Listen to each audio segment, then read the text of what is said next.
Welcome to simply Shenba. இன்றைக்கி நம்ம பருத்தி பால் அல்வா எப்படி செய்யலாங்கிறத பார்க்கலாம்.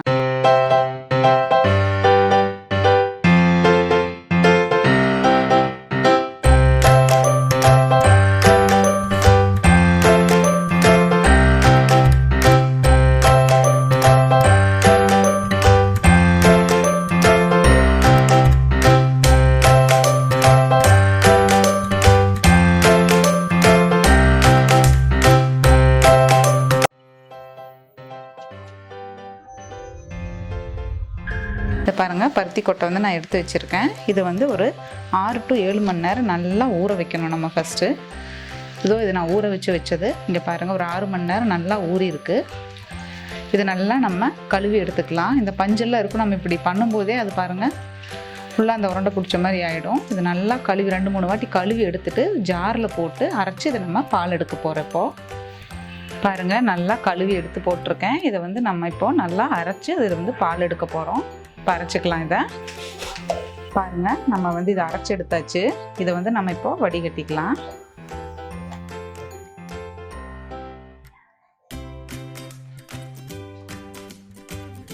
நல்லா அமுத்தி புழிஞ்சிங்கன்னா அது பால் வரும். இதோ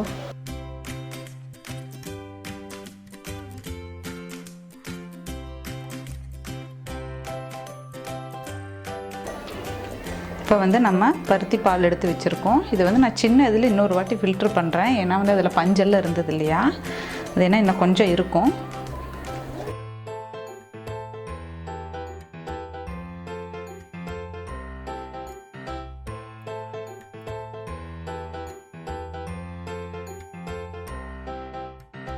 இப்போ பருத்தி பால் நல்லா வடிகட்டி எடுத்து வச்சுருக்கேங்க. ஒரு பெரிய டம்ளரில் 2 டம்ளர் ஃபுல்லாக வரும் அந்த அளவுக்கு.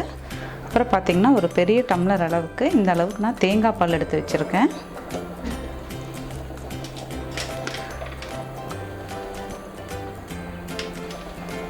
பசும்பால் 1 டம்ளர் எடுத்திருக்கேன். இது பார்த்திங்கன்னா 2 டம்ளருக்கு மேலேயே வரும். தேங்காய் பால் 1 டம்ளர், அப்புறம் பசும்பால். இப்போ நம்ம செய்யலாம். அடுப்பில் ஒரு கடாய் வச்சுருக்கேன். பருத்தி பால் ஃபஸ்ட்டு ஆட் பண்ணிக்கலாம்.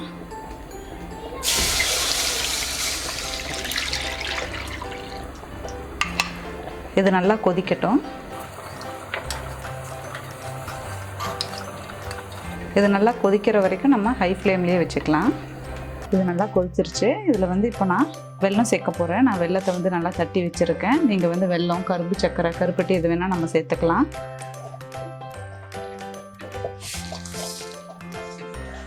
நல்லா கலந்து விட்டுடுங்க. இனிப்பு பார்த்திங்கன்னா நான் அந்த 2 டம்ளர் எடுத்திருந்தோம் இல்லையா, அதில் 1 பாகம் எடுத்திருக்கேன். அந்த 1 டம்ளர் அளவுக்கு எடுத்திருக்கேன். நீங்கள் இனிப்பு நல்லா சாப்பிட்றவங்கன்னா இன்னும் கொஞ்சம் கூட போட்டுக்கலாம். இது கொதித்ததும் நம்ம தேங்காய் பாலும் பசும்பாலும் சேர்த்துக்கலாம். தேங்காய் பால் அதிகமாக எடுத்துக்கோங்க.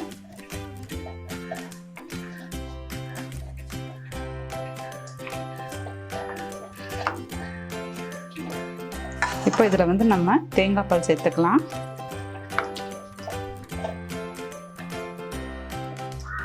பெரிய டம்ளரில் நான் ஃபுல்லாக எடுத்துருக்கேன் தேங்காய் பால், நல்லா கட்டியாக. நீங்கள் சின்ன காயாக இருந்ததுன்னா அரை மூடி ஃபுல்லாக எடுத்துக்கோங்க. இப்போ அது கூடவே பசும்பால் எடுத்துருக்கேன். பசும்பால் கொஞ்சம் கம்மியாக எடுத்துக்கோங்க அளவு.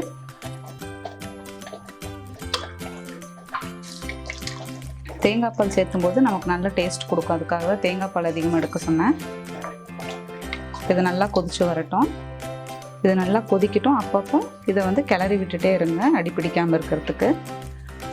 ஒரு அளவுக்கு கொதிச்சு பாருங்கள். கொஞ்சம் கொஞ்சமாக சுண்டும் போது நம்ம நெய் சேர்த்துக்கலாம். இப்போ நான் கொஞ்சம் நெய் சேர்த்துறதுல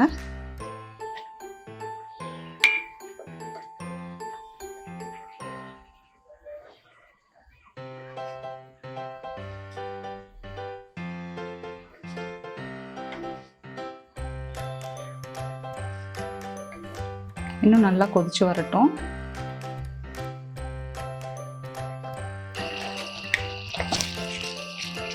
பாருங்கள், இதை நல்லா சுண்ட வச்சிட்டோம். நல்ல பதத்துக்கு வந்துட்டுருக்கு. இதில் வேணும்னா நீங்கள் இன்னும் கொஞ்சம் நெய் சேர்த்துக்கலாம். நான் ஆல்ரெடி நிறைய நெய் சேர்த்திருக்கேன்.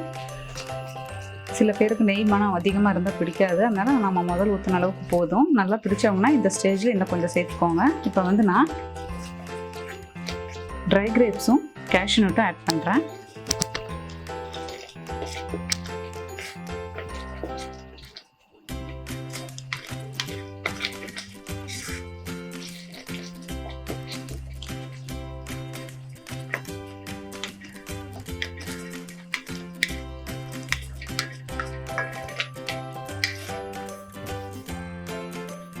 அல்வா ரெடி ஆயிடுச்சுங்க, பதத்துக்கு வந்துருச்சு பாருங்கள். இந்த மாதிரி நம்ம கிளறும் போது இப்படி வந்து அடியில் ஒட்டக்கூடாது.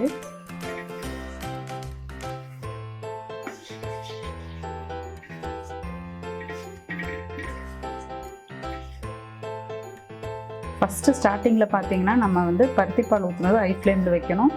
அதுக்கப்புறம் வந்து அது ரொம்ப கொதிச்சு வரும், அப்புறம் லோ ஃப்ளேமில் வச்சு அப்பப்போ கிளறி கொடுத்துருங்க. நல்ல ஹெல்த்தியான அல்வா இது, பருத்திப்பாலில் செய்கிறது. குழந்தைகளுக்குலாம் இது அடிக்கடி நம்ம செஞ்சு கொடுக்கலாம், இன்னும் கொஞ்சம் டைம் எடுக்கும், அவ்வளோதான். நான் ரீசெண்டாக ஒரு கல்யாணத்துக்கு போயிருந்தேன், அதில் பார்த்தீங்கன்னா இது வந்து ஒரு ரெசிபியை வச்சுருந்தாங்க, ரொம்ப நல்லா இருந்தது. அதனால தான் ட்ரை பண்ணி பார்க்கலான்னு நானும் செஞ்சேன். பருத்திப்பால் அல்வா ரெடி ஆகிடுச்சுங்க. இங்கே பாருங்கள், நல்லா சூடு ஆறுனதுக்கப்புறம் நம்ம கட் பண்ணோன்னா இந்த மாதிரி வரும். அதுவே பார்த்தீங்கன்னா நான் வந்து என் பொண்ணுக்கு பிடிக்காதனால நான் நெய் வந்து கொஞ்சம் கம்மியாக ஆட் பண்ணியிருக்கேன். நீங்கள் இன்னும் கொஞ்சம் ஆட் பண்ணிங்கன்னா இன்னும் சாஃப்ட்னஸ் வந்து நல்லாயிருக்கும். நான் நெய் கொஞ்சம் கம்மியாக ஆட் பண்ணனால தான் கொஞ்சம் கட்டியாக இருக்குது. நீங்கள் வேணுன்னா இன்னும் கொஞ்சம் நெய் ஆட் பண்ணிக்கோங்க. சாப்பிடும்போது நல்லா ஒரு சாக்லேட் மாதிரி நல்லாயிருக்கும், குழந்தைங்களுக்கு ரொம்ப பிடிக்கும். இந்த மாதிரி செஞ்சு கொடுத்து பாருங்கள். இதை நீங்களும் ட்ரை பண்ணி பார்த்துட்டு கமெண்ட் பண்ணுங்கள். சிம்பிளி ஷென்பா சேனலை சப்ஸ்கிரைப் பண்ணாதவங்க சப்ஸ்கிரைப் பண்ணிடுங்க. கூடவே பெல் பட்டனையும் ப்ரெஸ் பண்ணிடுங்க. Thank you.